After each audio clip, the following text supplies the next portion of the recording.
ನಮಸ್ಕಾರ. ಉತ್ತರ ಕರ್ನಾಟಕ ನ್ಯೂಸ್ನ ಪ್ರೈಮ್ ಟೈಮ್ಗೆ ಸ್ವಾಗತ. ನಾನು ಹನುಮಂತ್ ದೇಶ್ಮುಖ್. ಪಾಕಿಸ್ತಾನದಲ್ಲಿ ಇವಾಗ ಆಹಾರ ಬಿಕ್ಕಟ್ಟು ಹೆಚ್ಚುತ್ತಿದೆ. ಪಾಕಿಸ್ತಾನದ 11 ಮಿಲಿಯನ್ ಜನರು ಹಸಿವಿನ ಅಪಾಯದಲ್ಲಿದ್ದಾರೆ. 2.1 ಮಿಲಿಯನ್ ಮಕ್ಕಳು ಅಪೌಷ್ಟಿಕತೆಯಿಂದ ಬಳಲುತ್ತಿದ್ದಾರೆ ಅಂತ ವಿಶ್ವಸಂಸ್ಥೆ ತನ್ನ ವರದಿಯಲ್ಲಿ ಹೇಳಿದೆ. ಪಾಕಿಸ್ತಾನದಲ್ಲಿ 1.1 ಕೋಟಿ ಜನರು ಆಹಾರದ ಅಭದ್ರತೆಯನ್ನು ಎದುರಿಸುತ್ತಿದ್ದಾರೆ. ಸುಮಾರು 13 ಲಕ್ಷ ಜನರು ತುರ್ತು ಪರಿಸ್ಥಿತಿಯಲ್ಲಿದ್ದಾರೆ.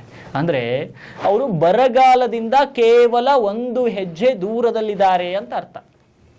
ಭಾರತ ಮತ್ತು ಪಾಕಿಸ್ತಾನದ ನಡುವೆ ಉದ್ವಿಗ್ನತೆ ಕಡಿಮೆಯಾಗಿ ಕದನ ವಿರಾಮ ಘೋಷಣೆಯಾಗಿದ್ರೂ ಕೂಡ ಎರಡೂ ದೇಶಗಳ ನಡುವೆ ಮುಸುಕಿನ ಗುದ್ದಾಟ ಇನ್ನೂ ಕಡಿಮೆಯಾಗಿಲ್ಲ. ಈ ನಡುವೆ ವಿಶ್ವಸಂಸ್ಥೆಯ ವರದಿ ಪಾಕಿಸ್ತಾನದ ಕಠೋರ ವಾಸ್ತವವನ್ನು ಬಹಿರಂಗಪಡಿಸಿದೆ. ಏನಂತ?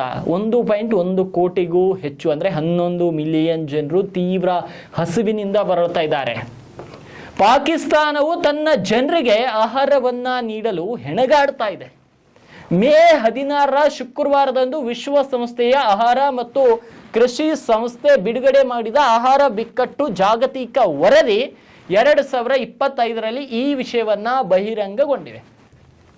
ಪಾಕಿಸ್ತಾನದಲ್ಲಿ ಅದರಲ್ಲಿ ವಿಶೇಷವಾಗಿ ಬಲೂಚಿಸ್ತಾನ್, ಸಿಂಧ್ ಮತ್ತು ಖೈಬರ್ ಈ ಒಂದು ಸಂಘರ್ಷ ಪೀಡಿತ ಮತ್ತು ಬಡ ಪ್ರದೇಶಗಳಲ್ಲಿ ಆಹಾರದ ಅಭದ್ರತೆ ಭೀಕರ ಚಿತ್ರಣವನ್ನ ಈ ವರದಿ ಚಿತ್ರಿಸುತ್ತದೆ.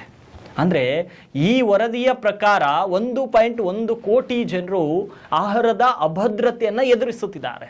ಸುಮಾರು 17 ಲಕ್ಷ ಜನರು FAO ತುರ್ತು ಪರಿಸ್ಥಿತಿಗಳು ಎಂದು ವರ್ಗೀಕರಿಸಲಾಗಿದೆ. ಈ ಅಂಕಿ ಅಂಶಗಳು 2024ಕ್ಕೆ ಹೋಲಿಸಿದರೆ ಜನಸಂಖ್ಯೆ ವ್ಯಾಪ್ತಿಯಲ್ಲಿ 38% ತೀವ್ರ ಹೆಚ್ಚಳವನ್ನು ಸೂಚಿಸುತ್ತದೆ. ಇದು ಪಾಕಿಸ್ತಾನದ ಆಹಾರ ಬಿಕ್ಕಟ್ಟು ದಿನದಿಂದ ದಿನಕ್ಕೆ ಹದಗೆಡುತ್ತಿದೆ ಅಂತ ಸೂಚನೆ ಕೊಟ್ಟ ಹಾಗೆ.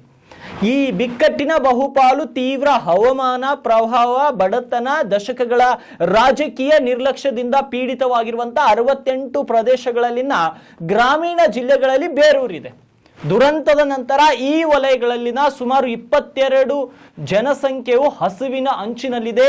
ಬಲೂಚಿಸ್ತಾನ್ ಮತ್ತು ಸಿಂಧ್ನ ದಕ್ಷಿಣ ಪ್ರಾಂತ್ಯಗಳಲ್ಲಿ ಸಹಾಯ ತತ್ವತೆ ಅಥವಾ ಸ್ವಾತಂತ್ರ್ಯಕ್ಕಾಗಿ ಹಲವು ವರ್ಷಗಳಿಂದ ಬೇಡಿಕೆಗಳು ಕೇಳಿ ಬರ್ತಾ ಇದೆ. ಅಪೌಷ್ಟಿಕತೆ ಒಂದು ಮೂಕ ಸಾಂಕ್ರಾಮಿಕ ರೋಗವಾಗಿ ಮಾರ್ಪಟ್ಟಿದೆ. 2018 ಮತ್ತು 24ರ ಆರಂಭದ ನಡುವೆ ಕೆಲವು ಜಿಲ್ಲೆಗಳಲ್ಲಿ ಜಾಗತಿಕ ತೀವ್ರ ಅಪೌಷ್ಟಿಕತೆ ದರವು 30% ಏರಿದೆ ಅಂತ ವರದಿ ಹೇಳಿದೆ. ಅಂದರೆ ಈ ಜಾಗತಿಕ ಆರೋಗ್ಯ ಮಾನದಂಡಗಳ ಪ್ರಕಾರ ಈ ದರವು ಜೀವಕ್ಕೆ ಅಪಾಯಕಾರಿ ಅಂತ ಪರಿಗಣಿಸಲಾಗಿದೆ. ಹವಾಮಾನ ಬದಲಾವಣೆಯಿಂದ ಉಲ್ಬಣಗೊಂಡ ಹವಾಮಾನ ಏರಿಳಿತವು ಜೀವನೋಪಾಯ, ಬೆಳೆ ಇಳುವರಿ ಮತ್ತು ಶುದ್ಧ ನೀರಿನ ಪ್ರಮಾಣವನ್ನು ಹಾಳು ಮಾಡುತ್ತಲೇ ಇದೆ ಅಂತ ಈ ಒಂದು ವರದಿ ಎಚ್ಚರಿಸಿದೆ. ಆದರೆ ಪಾಕಿಸ್ತಾನಕ್ಕೆ ತಮ್ಮ ದೇಶದಲ್ಲಿರುವಂತಹ ಪ್ರಜೆಗಳಿಗೆ ಅನ್ನ ಹಾಕುವ ಶಕ್ತಿ ಇಲ್ಲ. ಆದರೆ ಭಾರತದ ಮೇಲೆ ಭಯೋತ್ಪಾದಕರನ್ನ ಛೂ ಬಿಡುತ್ತೆ. ಅಂದ್ರೆ ಪಾಕಿಸ್ತಾನದಲ್ಲಿರುವಂತಹ ರಾಜಕಾರಣಿಗಳ ಉದ್ದೇಶ ಒಂದೇ, ನಾವುಗಳು ಚುನಾವಣೆಯಲ್ಲಿ ಗೆಲ್ಲಬೇಕಾದ್ರೆ ಭಾರತದ ಜೊತೆ ಯುದ್ಧ ಮಾಡಬೇಕು, ಇಲ್ಲ ಭಾರತದ ಯುದ್ಧ ಮಾಡೋ ಯೋಗ್ಯತೆ ಅಂತೂ ಪಾಕಿಸ್ತಾನಕ್ಕೆ ಇಲ್ವೇ ಇಲ್ವಾ. ಅವ್ರದ್ದು ಹೆಂಗಂದ್ರೆ ಚೀನಾದ ಹತ್ರ ಹೋಗಿ ಭಿಕ್ಷೆ ಬೇಡೋದು. ನೋಡಿ, ಭಾರತ ಅಭಿವೃದ್ಧಿ ಹೊಂದ್ತಾ ಇದೆ, ಅದರ ಅಭಿವೃದ್ಧಿ ಕುಂಠಿತಗೊಳಿಸ್ತೀವಿ, ನಮಗೊಂದು ಸ್ವಲ್ಪ ಅಮೌಂಟ್ ಕೊಡಿ, ಆ ಅಮೌಂಟ್ನ ನಾವು ಟೆರರಿಸಮ್ಗೆ ಬಳಸ್ಕೊಂಡು ಪಾಕಿಸ್ತಾನದ ಟೆರರಿಸ್ಟ್ಗಳನ್ನ ಫಂಡ್ ಮಾಡಿ ನಾವು ಭಾರತದ ಮೇಲೆ ದಾಳಿ ಮಾಡಿಸ್ತೀವಿ, ಅವಾಗ ಅವರ ಆರ್ಥಿಕತೆಗೆ ಸ್ವಲ್ಪ ಡ್ಯಾಮೇಜ್ ಆಗುತ್ತೆ, ನೀವು ಖುಷಿಯಾಗಿರಿ ಅಂತ ಚೀನಾದ ಹತ್ರ ಬಿಕಾರಿ ಪಾಕಿಸ್ತಾನ ಭಿಕ್ಷೆ ಬೇಡುತ್ತೆ. ಇಲ್ಲ ಟರ್ಕಿ ಹತ್ರ ಹೋಗುತ್ತೆ. ಆದರೆ ನಾಚಿಕೆಗೆಟ್ಟ ಟರ್ಕಿಗೆ ಭೂಕಂಪ ಆದಾಗ ಪಾಕಿಸ್ತಾನ ಒಂದು ನಯಾ ಪೈಸಾ ಕೊಡಲಿಲ್ಲ. ಆದರೆ ಭಾರತ ದೇಶ ಆ ಶತ್ರು ರಾಷ್ಟ್ರಕ್ಕೆ ಸಹಾಯ ಮಾಡುವಂತ ಟರ್ಕಿಗೂ ಕೂಡ ತಮ್ಮ ಸಹಾಯವನ್ನ ಚಾಚಿತ್ತು, ನಮ್ಮ ಫೋರ್ಸ್ಗಳನ್ನ ಕಳಿಸಿತ್ತು, ಭೂಕಂಪದಲ್ಲಿ ಮರಣ ಹೊಂದಿದವರ ಗಾಯಗೊಂಡವರ ರಕ್ಷಣೆಯನ್ನ ಮಾಡಿತ್ತು. ಆದರೆ ಉಂಡ ಮನೆಗೆ ಕನ್ನ ಹಾಕೋದು ಅಂದ್ರೆ ಟರ್ಕಿಯಿಂದ ಕಲಿಬೇಕು. ಎಂಥ ಹೊಲಸು ಬುದ್ಧಿ ಅನ್ನೋದು ನಾವು ಕಲ್ತ್ಕೋಬೇಕು. ಜೀವನದಲ್ಲಿ ನಿಮಗೆ ಇನ್ನೊಂದು ಮಾತು ಹೇಳ್ತೀನಿ, ನಾವು ಯಾರ ಜೊತೆ ಎಚ್ಚರ ಇರಬೇಕು ಅಂದ್ರೆ ಯಾರ ಜೊತೆ ಎಚ್ಚರ ಇರಬೇಕು ಅಂದ್ರೆ ಅದು ವ್ಯಕ್ತಿನೇ ಆಗಿರ್ಲಿ ದೇಶನೇ ಆಗಿರ್ಲಿ, ಯಾವ ದೇಶ ಅಥವಾ ಯಾವ ವ್ಯಕ್ತಿ ನಮ್ಮ ಜೊತೆನೂ ಸ್ನೇಹಿತನಾಗಿರ್ತಾನೋ ಅದೇ ರೀತಿ ನಮ್ಮ ಶತ್ರು ದೇಶದ ಜೊತೆಗೂ ಕೂಡ ಸ್ನೇಹಿತನಾಗಿರ್ತಾನೋ ಅಂತಹ ದೇಶ ಮತ್ತು ಅಂತಹ ವ್ಯಕ್ತಿಗಳಿಂದ ನಾವು ಜಾಗರೂಕರಾಗಿರಬೇಕು.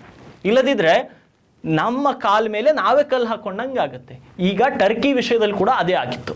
ಟರ್ಕಿಗೆ ನಾವು ಸಹಾಯ ಮಾಡಿದ್ವಿ. ಭೂಕಂಪದ ಸಮಯದಲ್ಲಿ ಇಡೀ ವಿಶ್ವಸಂಸ್ಥೆನೇ ಸಹಾಯಕ್ಕೆ ಬರದಂತ ಪರಿಸ್ಥಿತಿಯಲ್ಲಿದ್ದಾಗ ಭಾರತ ಯಾವುದೇ ಕಂಡೀಷನ್ಗಳನ್ನ ಹಾಕದೆ ಟರ್ಕಿಗೆ ಸಹಾಯವನ್ನ ಮಾಡಿತ್ತು.